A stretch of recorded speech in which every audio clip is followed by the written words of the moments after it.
सबैलाई मेरो युट्युब च्यानलमा स्वागत छ। यी हेर्न सक्नुहुन्छ युकेरियोटिक सेल। सबैभन्दा पहिला युकेरियोटिक सेलको बाहिर हुन्छ प्लाज्मा मेम्ब्रेन, त्यो भित्र हुन्छ जो सेमी लिक्विड फ्लुइड, त्यसलाई साइटोप्लाज्म भन्छन्। त्यो भित्र एउटा माइक्रोन्ड्रिया हुन्छ जो यसको पावर हाउस अफ सेल हो। यसभित्र गल्गी कम्प्लेक्स, त्यसपछि यो न्युक्लियस, अघिको हामीले न्युक्लियसको बाहिरको भागलाई भन्छन् न्युक्लियर मेम्ब्रेन। भित्र हुन्छ न्युक्लियोप्लाज्म, जुन भित्र हुन्छ सर्कुलर डिएनए र न्युक्लियोलस। त्यो भित्र दुईवटा सेन्ट्रोसोम हुन्छन्। यो एउटा सेन्ट्रोसोम हुन्छ, त्यो भित्र दुईवटा सेन्ट्रोइल्स हुन्छन्। सेन्ट्रोइल्स हुन्छन्। यसलाई एउटालाई मात्र, यो एउटालाई मात्र भन्छन् सेटेलाइट भ्याक्युल। यो तल राइबोसोम और यो लाइकोसोम।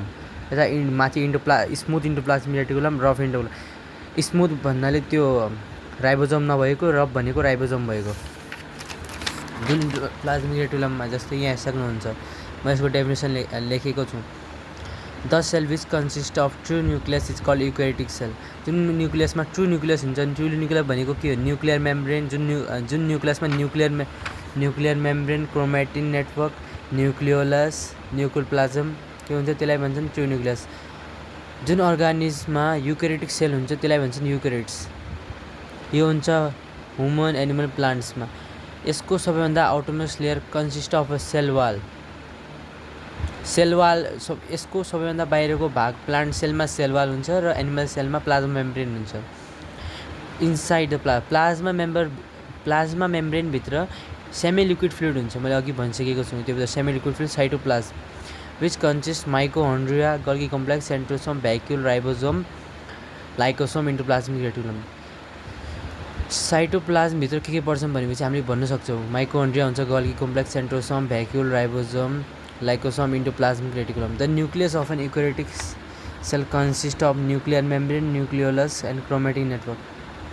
न्युक्लियस जुन युकेरियोटिक सेलमा न्युक्लियस हुन्छ त्यसभित्र के पाइन्छन् भन्नाले यी न्युक्लियसभित्र मैले भनिसकेको छु अघि। डिफ्रेन्ट बिट्विन प्रोक्यारियोटिक सेल र युकेरियोटिक सेल। यस्तो डिफ्रेन्ट इक्जाममा धेरै सोधिरहेको हुन्छ क्लास 10मा। हेर्न सक्नुहुन्छ प्रोक्यारियोटिक सेल र युकेरियोटिक सेलको डिफ्रेन्स। अलिक टाढाबाट देखाउँछु म, हेर्नुहोस्।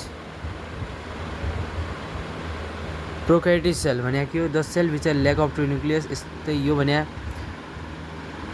Nucleus consist of true nucleus. जुन प्राणीमा प्रोक्यारियोटिक सेल हुन्छ प्रोक्यारियोटिक सेल हुन्छ त्यसलाई प्रोक्यारियोट्स। जुन प्राणीमा युकेरियोटिक सेल हुन्छ त्यसलाई युकेरियोट्स। प्रोक्यारियोटिक सेलभित्र पर्ने प्रोक्यारियोटिक सेलमा सबै सेल अर्गानिज अब्सेन्ट हुन्छन्। सबै हुँदैन, राइबोसोम मात्र हुन्छ, अरू सबै अब्सेन्ट हुन्छन्। सेल जसरी म भनेको cell organelles like mitochondria, गल्गी complex, centrosome, vacuole, lysosome, endoplasmic are absent, सब अब्सेन्ट हुन्छन्। यसमा अल सेल अर्गानिज प्रेजेन्ट, सबैमा प्रेजेन्ट हुन्छन्। Cell wall is non cell. यसको सेल वाल नन सेलुलस हुन्छ। यसको cell wall is cellulose only in plant cell. यसको cell wall पनि सेलुलस हुन्छ, प्लान्ट सेलमा मात्र, एनिमल सेलमा हुँदैन। Ribosome 70 S type. अब एस टाइप भन्नाले तपाईँ कन्फ्युज भन्नु लाग्यो होला। अगाडि म भिडियोमा देखाउँदै गर्छु एस टाइप भनेको। राइबोसोमको एउटा अलगै बनाएको छु मैले। Ribosome are 80 S type. Bacteria, cyanobacteria यसका इक्जाम्पल हुन्। यसको इक्जाम्पल ह्युमन, प्लान्ट्स, एनिमल। यति तपाईँले बुझ्न सक्नुहुन्छ यसको बारेमा। हेर्नुहोस् ल। फङ्सन अफ माइटोकन्ड्रियाका फङ्सनहरू। It help in cellular एस्पाइरेसन।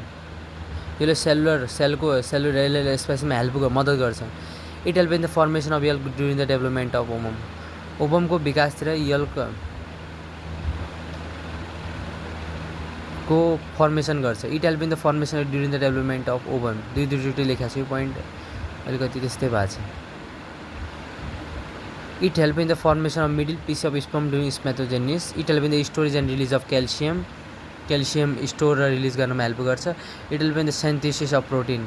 It help in the formation of haemoglobin. यी देख्न सक्नुहुन्छ यिनी यसका फङ्सनहरू माइटोकन्ड्रियाका। यदि इक्जाममा सोध्यो भने यो लेख्न सक्नुहुन्छ। यो लेखेपछि तपाईँलाई 100% मार्क्स मिल्छ। राइबोसोम। अघि राइबोसोम भनेको एस टाइप के हो? Ribosome are present prokaryotic cell and eukaryotic cell. यो दुइटैमा हुन्छ, मैले भनिसकेको छु। सेल अर्गानिजमा पढ्ने राइबोसोम मात्र प्रोक्यारियोटिक सेलमा पनि हुन्छ, अरू सेल अर्गानिज सब अब्सेन्ट हुन्छन् प्रोक्यारियोटिकमा। Ribosome are 2 type, 70 S type and 80 S type. 70 S type भनेको प्रोक्यारियोटिक सेलमा पाइने, 80 एस टाइप भनेको युकेरियोटिक सेलमा पाइने। Their types are determined according to their sedimentary coefficient.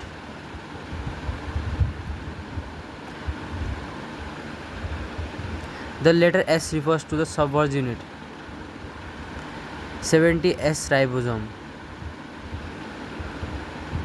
70S ribosome भनेको यस्तो हुन्छ डायग्राम.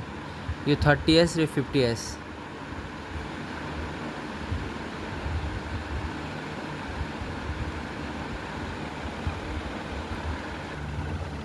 एउटा 30S र 50S हुन्छ. यो हुन्छ prokaryotic cell as well as mitochondrial plastid of eukaryotic sale.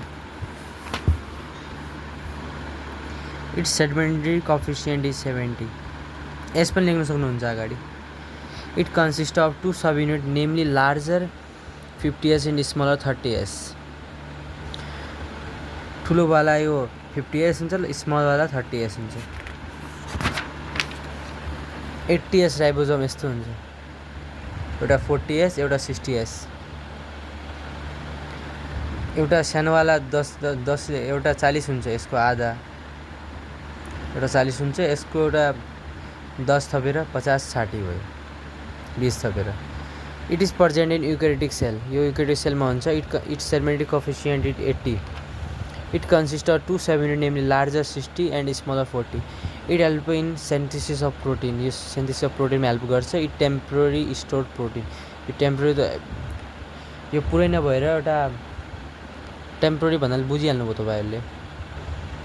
सधैँ गर्दैन. टेम्पोररी भन्नाले अब त्यति राम्ररी गर्दैन प्रोटिन स्टोर,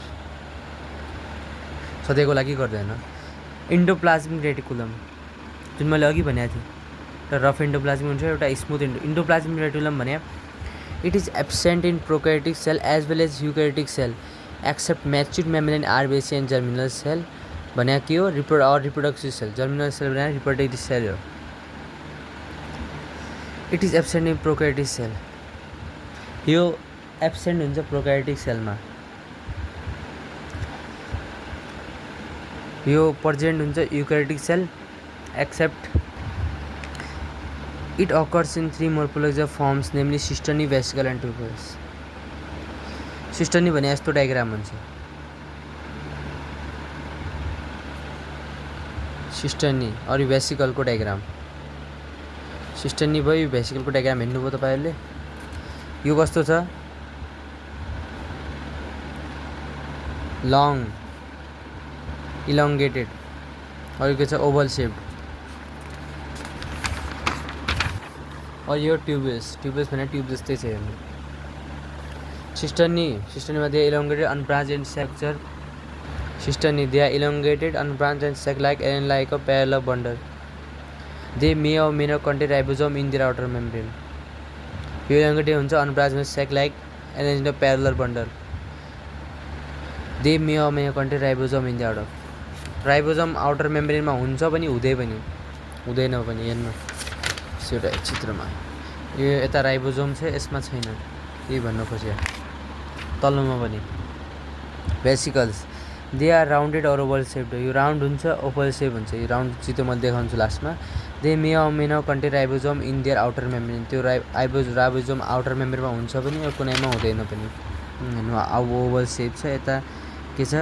कसैमा छ राइबोसोम, कसैमा छ. राइबोसोम भने यो हेर्नुहोस्, एरो लगाएको छु मैले. राइबोसोम माथिकोमा लगाएको छु. माथिको पनि त्यो राइबोसोमै हो, त्यस्तै वाला. और ट्युबस भने they are irregular and branch. They do not contain ribosome in their outer surface. यो they are irregular and branch भनेको इरेगुलर. हेर्नुहोस्, ब्रान्च भनेको एउटैमा छ नि, यस्तो तलदेखि कनेक्ट छ नि एउटैमा. त्यो ब्रान्च इरेगुलर भनेको सेप त्यति इरेगुलर हुन्छ, त्यति राम्रो हुँदैन. They do not contain ribosome in. त्यसको यिनीहरूको बाहिर कसैमा पनि राइबोसोम हुँदैन. ल